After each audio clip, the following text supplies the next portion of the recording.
Boa noite a todos. Mais uma noite para a leitura das cartas de Cristo. Estamos na carta 2, segundo dia já, uma carta que conta muito da história de Jesus, da infância, da juventude. Na verdade, ele fala do momento que ele sai do deserto e chega em casa, né? De volta na vizinhança, com a mãe, com os irmãos. E a gente vai descobrindo coisas que ainda não sabíamos da vida dele e como que ele começou esse processo de curar e ensinar. Então, nós vamos começar hoje um momento em que, depois que ele chegou do deserto, se recuperou daquele momento que emagreceu mesmo, foi um ser humano. Ele estudou as escrituras e resolveu ir para a sinagoga. Igual a mãe dele tinha muito sonho que isso acontecesse. Então, nós vamos começar a partir daí. E para começar nossos trabalhos, a gente faz a nossa prece inicial, recomendada nas próprias cartas, na página 360, que é do PDF que a gente tem disponível no grupo, no canal do Telegram. E a gente vai deixar aqui na tela para que todo mundo possa acompanhar. 312 é a página do e-book que está disponível no canal. E a gente começa então se concentrando, fechando os olhos, respirando fundo, e vamos só ouvir, né? Quem não vai ler, fecha os olhos, respira fundo e vai prestando atenção nas palavras. O quanto de sentido ela traz, o quanto que ela pede para nossa reflexão, está conectado agora. Estou compartilhando a tela. E assim, quem vai ler para nós é a Vera. Pai, mãe, vida, tu és minha vida, meu constante apoio, minha saúde, minha proteção, o pleno atendimento de todas as minhas necessidades e minha mais alta inspiração. Peço que me reveles tua verdadeira realidade. Sei que é tua vontade que eu seja plenamente iluminada e que eu possa receber melhor a consciência de tua presença em mim e ao redor de mim. Creio e sei que isso é possível. Creio que tu me proteges e me guardas no perfeito amor. Sei que meu propósito final é te expressar.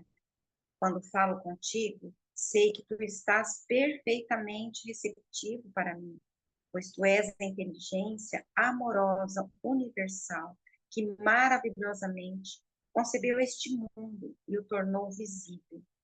Sei que quando te peço para falar comigo, eu envio um raio de luz de consciência para a tua consciência divina, e que quando eu escutar, tu entrarás em minha consciência humana e virás cada vez mais perto do meu espírito e meu coração mais e mais receptivo. Eu confio meu ser, minha vida aos teus cuidados. Assim é.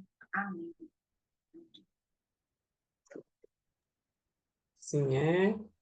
E vamos continuando aqui com o nosso momento preparatório, quando Jesus também nas cartas complementares, ele nos dá uma oportunidade de ajudar a construir uma nova era de amor e paz no mundo, nos convida a sermos membros da era de amor e paz, ou reino dos céus sobre a terra. E ele então explica um pouquinho e fala a afirmação. Hoje a gente vai ler esse início, quando ele explica, né, essa era de amor e paz, e nos dá algumas orientações antes da afirmação. Então, vou trazer aqui para nós desde o início, com a leitura da nossa colega Mary, para a gente recordar onde que está encaixada essa afirmação. Então, tá tudo bem, Mary? Dá para ler bem? Dá. É para ler a partir desse membros da era de amor e É, paz, né? que acaba lá na afirmação. Certo. Membros da era do amor e paz, o reino dos céus sobre a terra. Antes de explicar os princípios para os membros, vou refrescar sua memória no que se refere o poder criativo em sua mente.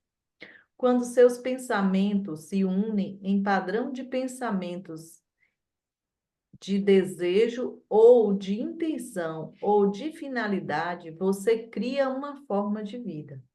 Essa forma de vida é um projeto, um esboço elétrico da sua intenção.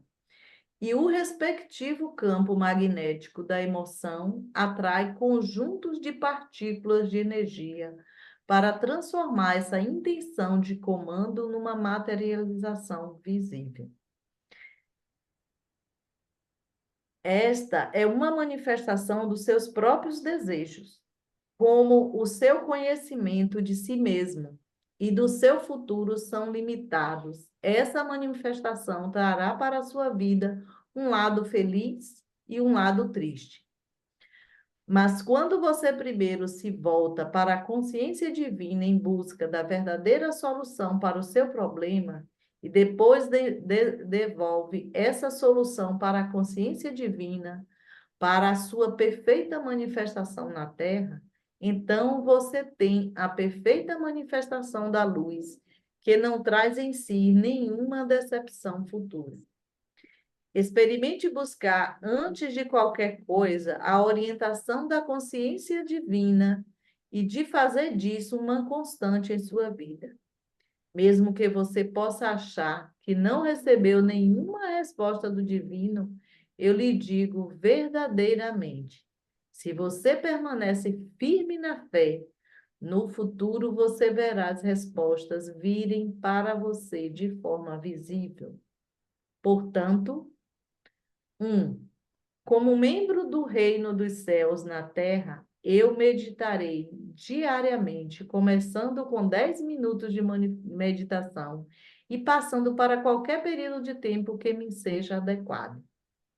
Tanto quanto possível, deixarei todo o pensamento de lado, aquietarei e silenciarei minha mente.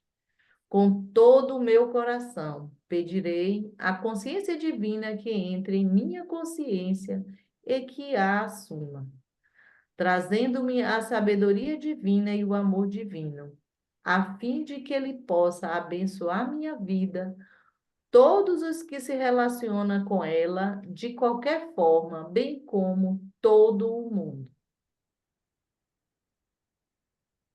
Eu usarei esse tempo de união com a consciência divina para saber que todos os assuntos que eu levo para a sua cura e resolução serão devidamente curados e resolvidos.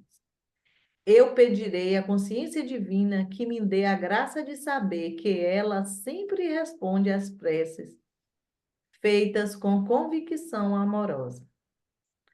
2. Como membro que auxilia a criar o reino dos céus, preciso deixar de lado qualquer pensamento de inveja. Preciso lembrar e afirmar que, como um filho da consciência divina, o Pai, posso pedir qualquer coisa que eu necessite ou que eu queira, e que, no devido tempo, isso será manifestado para mim. 3. Como um verdadeiro membro do reino dos céus, diariamente eu rejeitarei todos os pensamentos egóicos e os substituirei por aqueles de amor compassivo e incondicional, com os quais ajudarei a construir o reino. Diariamente repetirei para mim mesmo: eu me comprometi a ajudar a construir uma era de amor e paz, e todos os meus pensamentos amorosos são uma influência transformadora sobre a Terra. 4. Preciso lembrar que o reino dos céus é um lugar de alegria e bom humor. Diariamente pedirei para tornar-me cada vez mais iluminado e elevado em uma adequada e espontânea alegria e bom humor, para auxiliar a iluminar os espíritos dos que me rodeiam. 5. Diariamente preciso lembrar que Para superar o ego e fazer um profundo e significativo contato com outras pessoas, eu devo ouvir.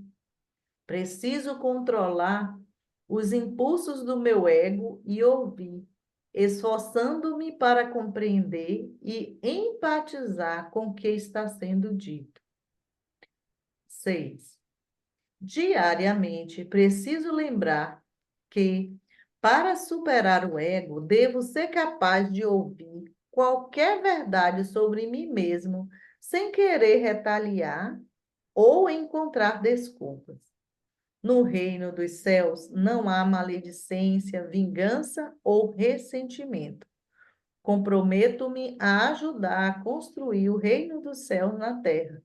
Preciso superar todos esses impulsos do ego e substituí-los pelo amor incondicional.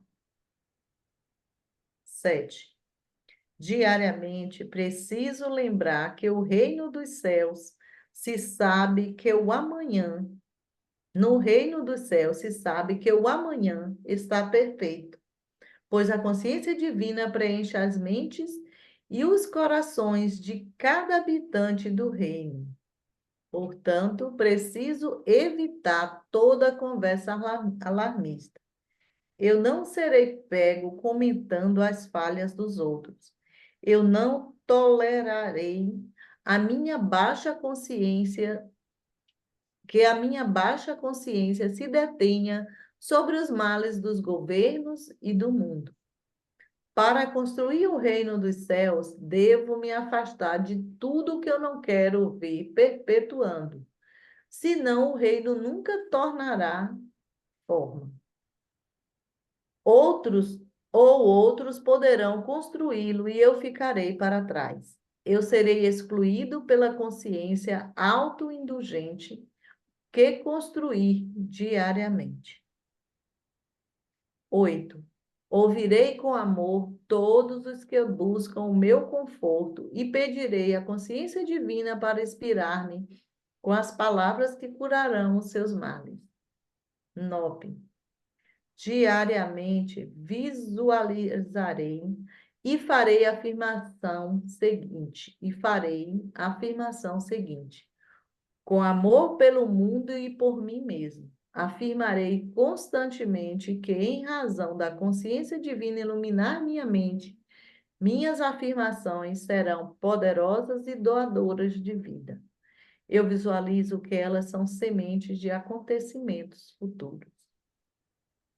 Afirmação.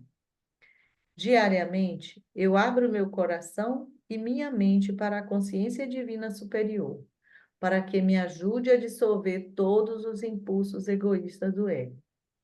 Diariamente, eu abro minha alma para receber a consciência divina, para me ajudar a construir uma nova era de amor e paz no mundo.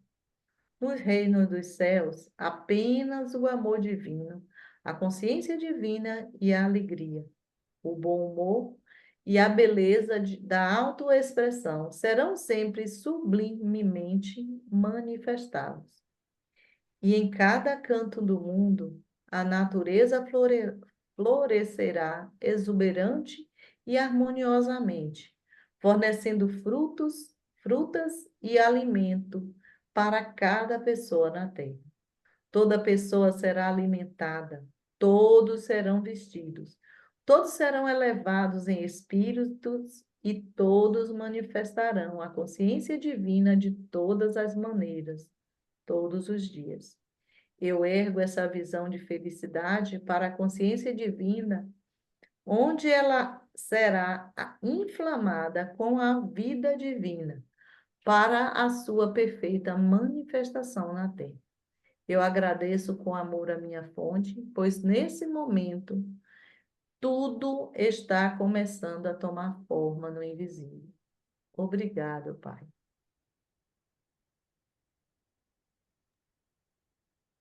Muito bem.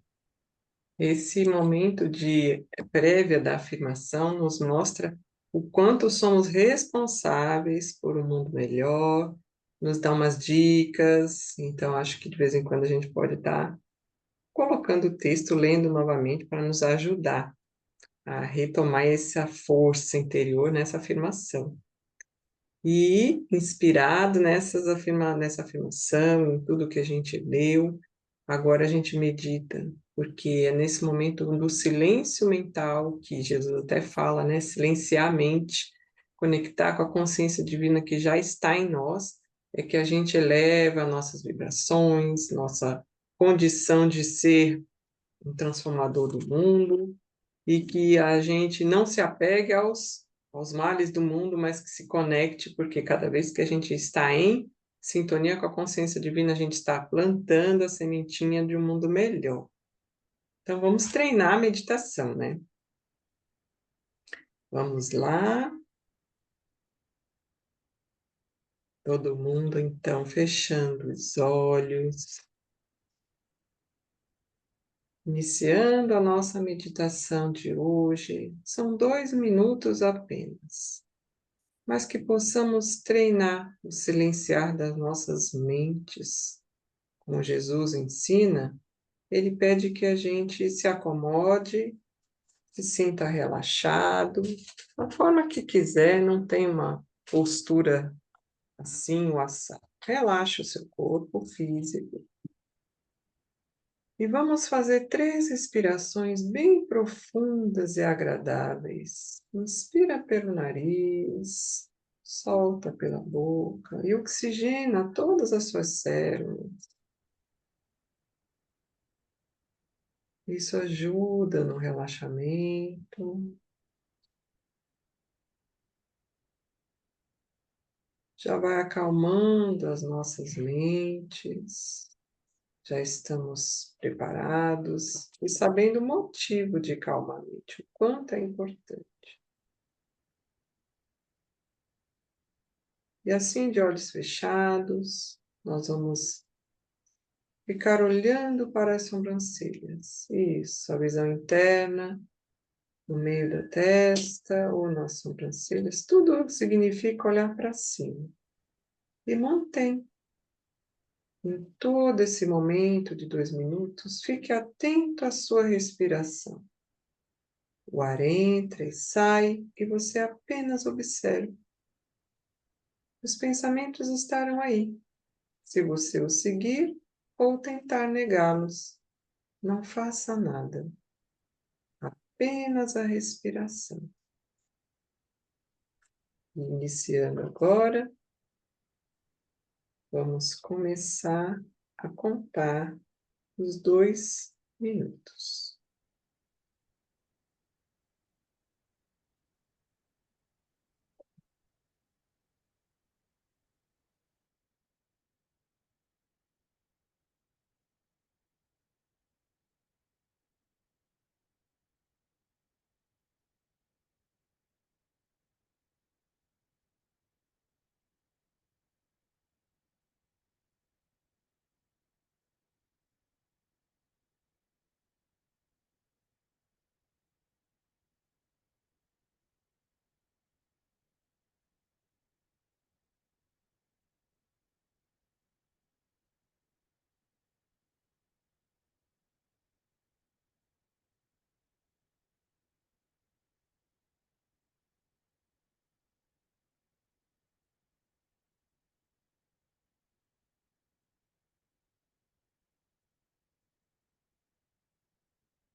Muito bem. Voltando, respirando fundo, abrindo os olhos.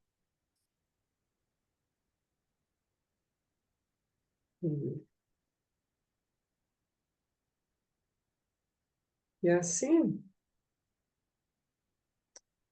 a gente pode ir em casa, no nosso tempo, e prolongando esse tempo. Vai que 2 minutos já está fácil de não pensar em nada, né? Então a gente vai aumentando. Aqui a gente faz só 2. Então, iniciando o nosso grande dia de hoje, que é continuar o nosso estudo. Então, vamos colocar aqui no texto o momento em que Jesus, então, estuda e vai para a sinagoga. Um momento bem interessante para quem já leu. Sempre é bom ler de novo, a gente não cansa de ler esse livro, não. Pois que a gente começou, toda hora a gente aprende alguma coisa com ele. Então, vou deixar já aqui no parágrafo que inicia, da onde a gente parou, que eu já dei uma resumida no início. E quem vai ler para nós, iniciar a leitura, é nossa colega Hilda. Vou deixar no jeito aqui, Hilda. Compartilhar já, para conseguir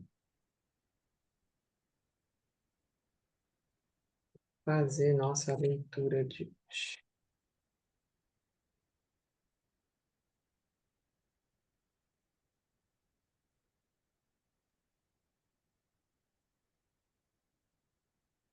Então, é bem nesse alto aí. Vamos ver se você está conseguindo ver, Hilda.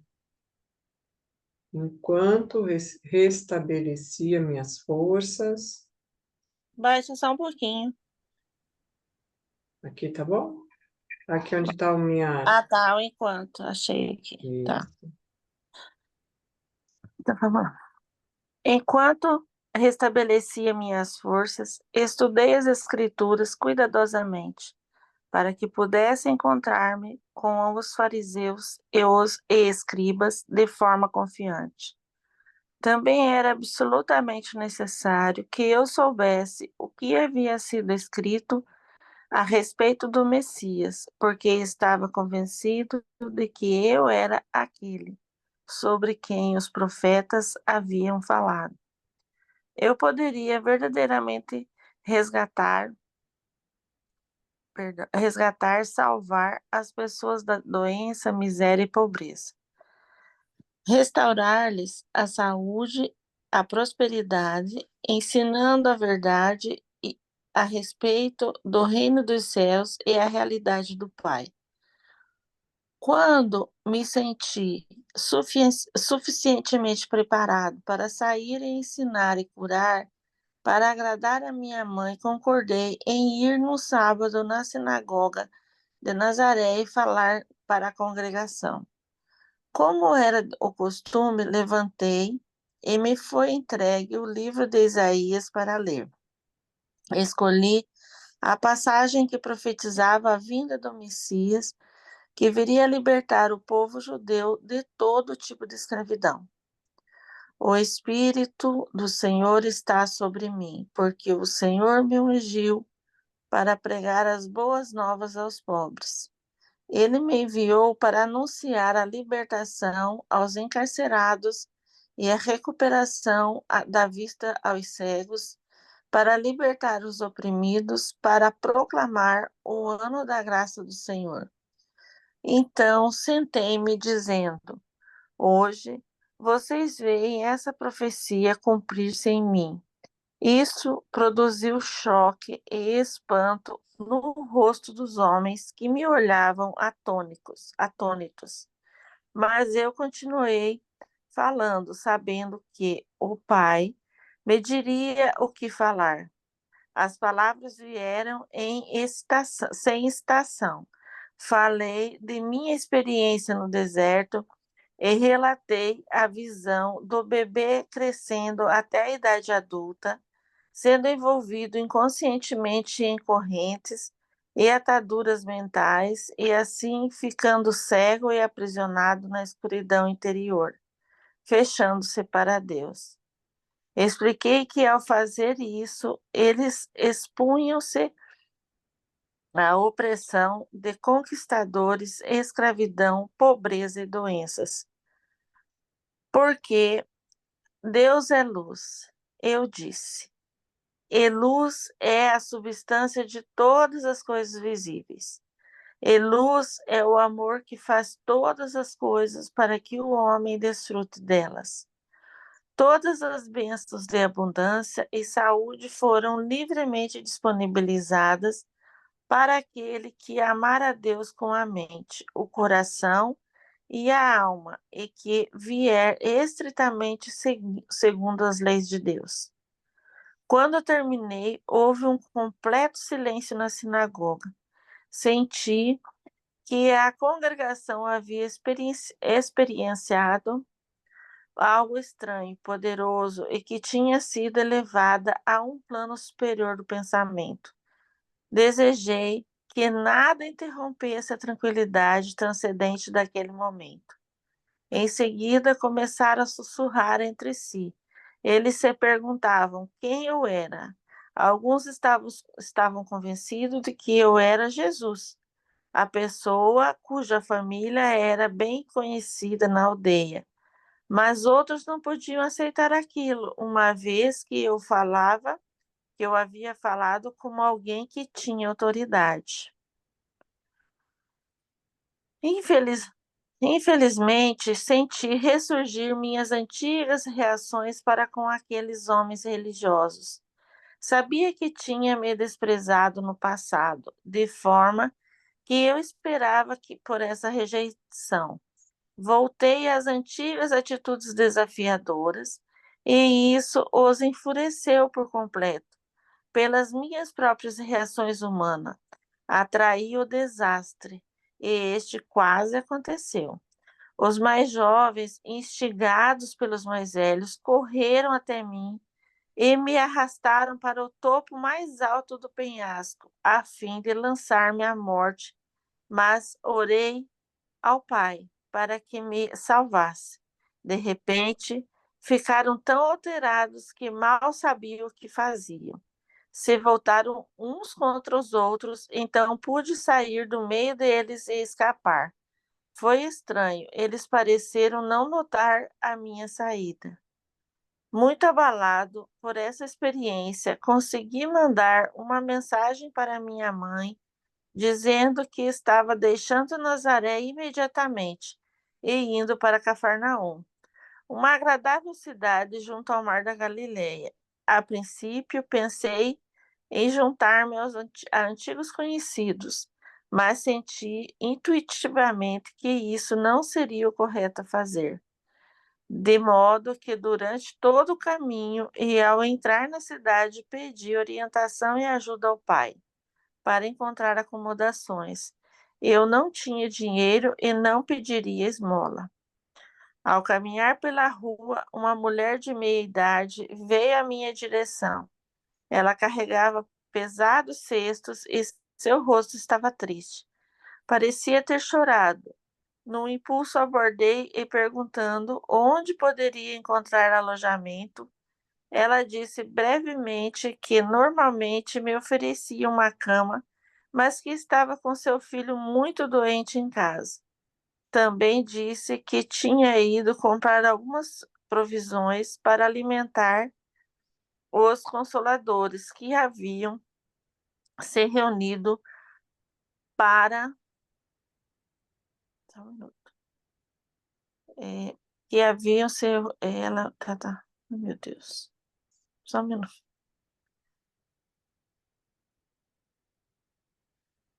Também disse que tinha ido comprar algumas provisões para alimentar os consoladores que haviam se reunido para chorar a morte iminente de seu filho. Meu coração se afligiu por ela, mas também se alegrou prontamente e tinha sido dirigido para alguém que eu poderia ajudar.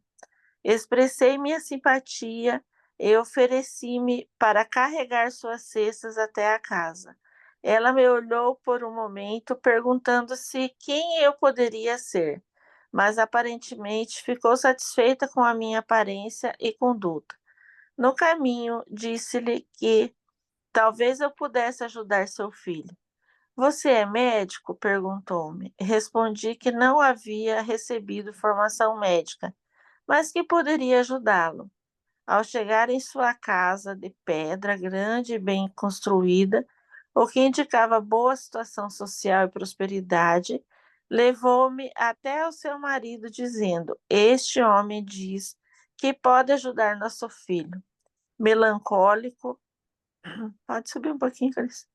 Melancólico, o homem inclinou a cabeça e não disse nada.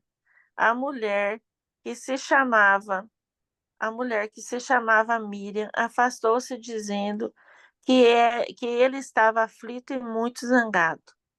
O rapaz é o nosso único filho entre muitas filhas, e ele culpa a Deus pela doença do garoto.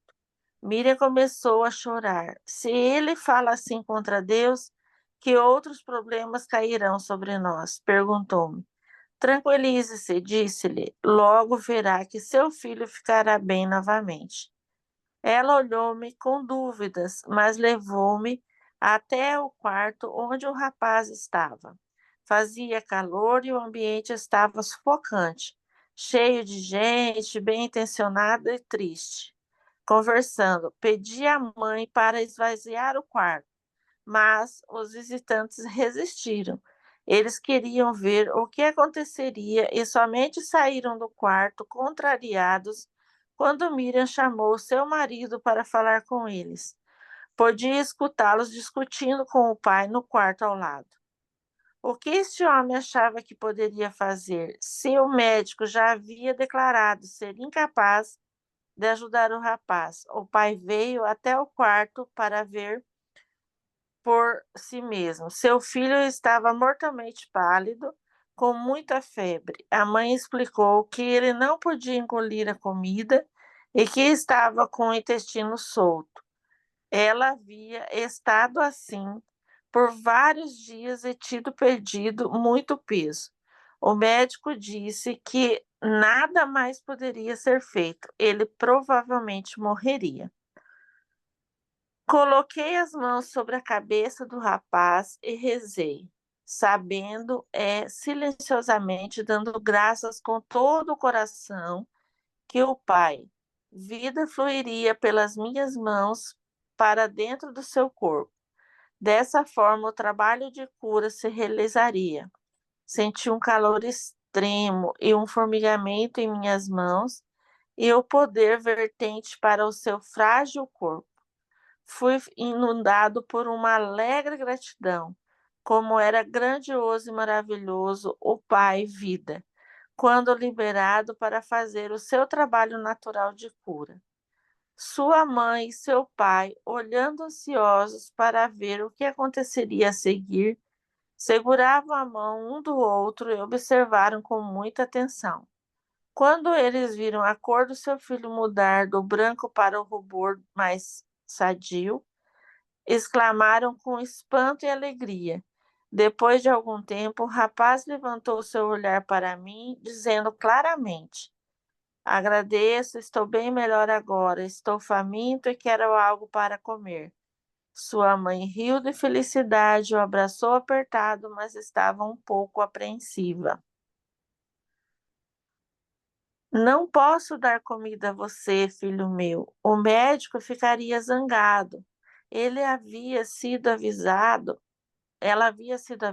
para não dar comida a ele, somente água. Eu sorri e disse: Ele está curado. Pode dar pão e vinho a ele, que não fará mal. Seu pai, Zebequias, estava maravilhado de alegria e gratidão. Depois de abraçar o seu amado filho, voltou-se para mim e apertou minhas mãos calorosamente. Ficou dando tapinhas em meus ombros enquanto balançava sua cabeça.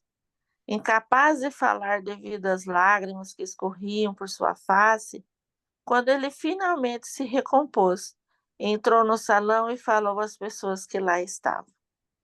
Meu filho, quase morto, recuperou a plenitude da vida novamente. Suas palavras foram recebidas com gritos de alegria, entusiasmos, incredulidade, questionamentos, risadas e felicitações. A mãe do rapaz ficou parada com um sorriso estampado na face. Depois disso, não foi mais necessário buscar por acomodações. Quando Zedequias disse aos atônitos consoladores que o garoto estava curado e o próprio jovem apareceu na porta sorrindo e pedindo novamente por comida, entanto, preferi ficar com o pai do garoto, novamente por comida. Todos os consoladores rodearam-se e convidaram-se às suas casas. No entanto, preferi ficar com o pai do garoto, que agora dizia estar cheio de perguntas a fazer-me. Ele esperava que eu pudesse respondê-las. Depois de colocar o vinho e a comida sobre a mesa, todos foram convidados a comer e até saciarem-se. Zedequias sentou-se e formulou sua primeira pergunta. Ele disse: Você fez algo que nenhum sacerdote ou médico poderia fazer. A cura vem somente de Deus, embora seja um desconhecido, percebo que você deve vir de Deus. Sim, Hilda, obrigada. Agora a gente vai deixar esse suspense para o próximo capítulo, Próximo porque o capítulo. assunto vai empolgando e a gente vai querendo ler mais, Saber né? mais, Então, fiquem à vontade se vocês quiserem continuar em casa depois. Mas aqui, então, foi um momento assim do primeiro grande momento público de Jesus curando e o impacto que isso vai dar, né? Toda a história ali daquela cidade. Então, vai ser muito lindo também. Muito lindo também.